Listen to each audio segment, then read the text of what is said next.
Damian Straker didn't like Deadpool because it wasn't logical, and then never realizes that he was looking for the wrong thing.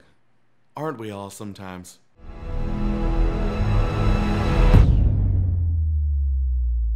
What's up, you guys? If it's your first time here, make sure you hit the subscribe button and that little bell right next to it. Also, if you like the video, hit the like button to let us know. Now let's take a look at this stupid critic. Deadpool is proof that the superhero genre is in trouble. Calling him a superhero is just weird. And actually, Deadpool is the superhero genre being in trouble, as well as superheroes. I mean, there's an entire comic run where he kills all of them. Accurate. This is the film that is meant to parody all of its trappings and cliches, but all the while doggedly following them. I'm just picturing Professor X breaking the fourth wall. Just out of nowhere being like, engage, I was on Star Trek. How is it that after the success and intelligence of the Nolan Batman films, that these movies have slumped so quickly? Part of the success and intelligence of Nolan's Batman is that it was similar to the Dark Knight comics that it was replicating. This is also similar to the Deadpool comics that it's replicating, which is why it doesn't look like that one. Although it's Deadpool, so it could look like whatever the f it wants, as long as it's Ryan Reynolds' sweet butter ass. I said it.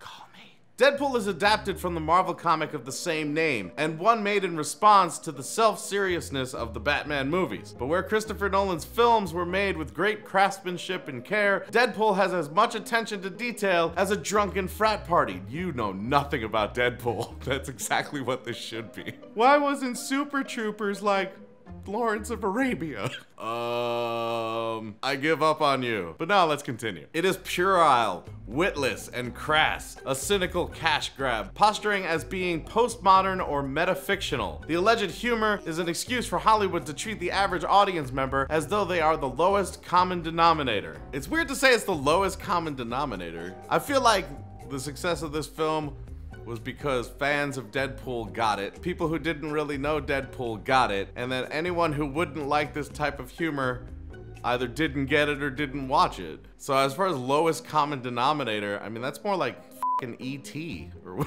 like, more people are gonna see a movie like that because everyone can go. This actually has a demographic. The film's signature gimmick is breaking the fourth wall, with Deadpool making self-referential nods, looking at the camera, cracking jokes, and making pop references. Yeah, if you've ever read the comic, he does that constantly. I mean, you take him talking and making jokes and breaking the fourth wall, you end up with his mouth sewn shut, and we already had that crap. Paired with endless swearing and sex jokes, the adolescent dialogue creates a mirage with some audience that this is a well thought out and clever film.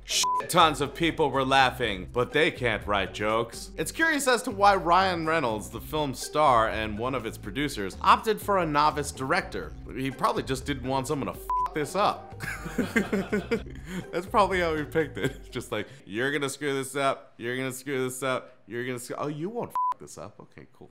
Furthermore, why he's pursued such a juvenile project since the early 2000s is a mystery when he's proven he can be a substantial and mature actor in films like Buried, 2008. He liked the character, and you know, every once in a while, a serious actor wants to have a little bit of fun. The motherfucker was Green Lantern in a shitty Green Lantern. He was also Deadpool in a shitty Deadpool. Plus, he's not the first actor to do something fun. Robert De Niro's in Meet the Fockers, and like, Fockered Up, and I don't even know how many of those there are. He kept doing them. He did a sequel. He did a sequel to that fucking comedy thing that wasn't serious acting and showed his prowess. So suck it. Other than attitude and wielding both swords and guns, no other characteristics are long-standing about Reynolds' character Deadpool. There's actually a really good love story, and the fact that he can't die, and the fact that he's an anti-hero who sometimes does a good thing and sometimes does a bad thing, but at the heart of it, man, you missed a lot. Here's swords and guns. You're literally looking at this movie like a kid who's trying to buy an action figure from a line he's never heard of. I want that one. He has a harpoon gun. What's his name? Scuba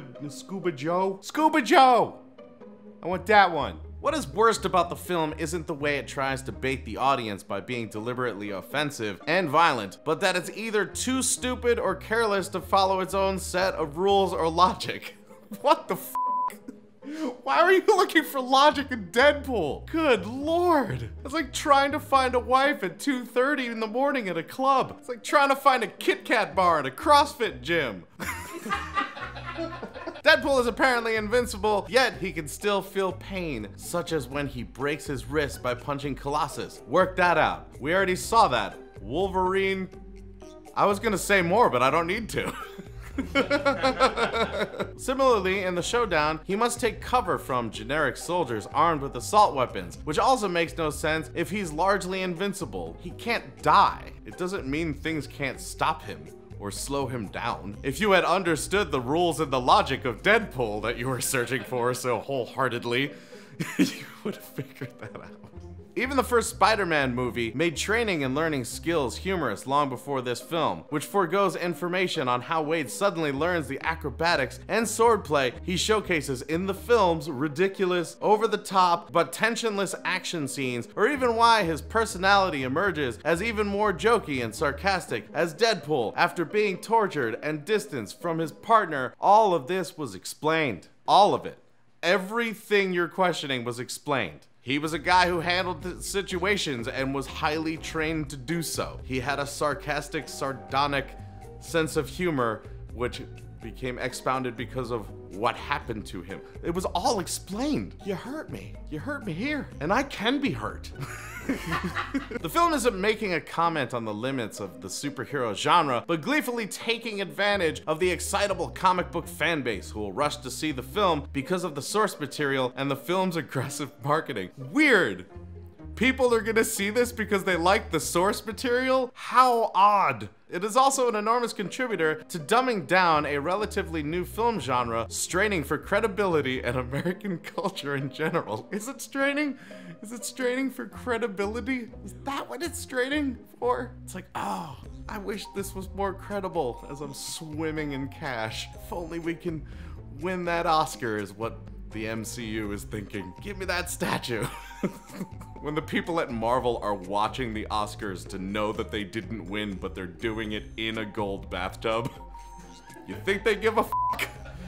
Thanks so much for watching, guys. If it's your first time here, make sure you hit the subscribe button and that little bell right next to it. Also, if you like the video, let us know by hitting that like button. If you want to see another one from us, click one of the ones on the screen right in front of your face. And until we see you next time, geek out and game on.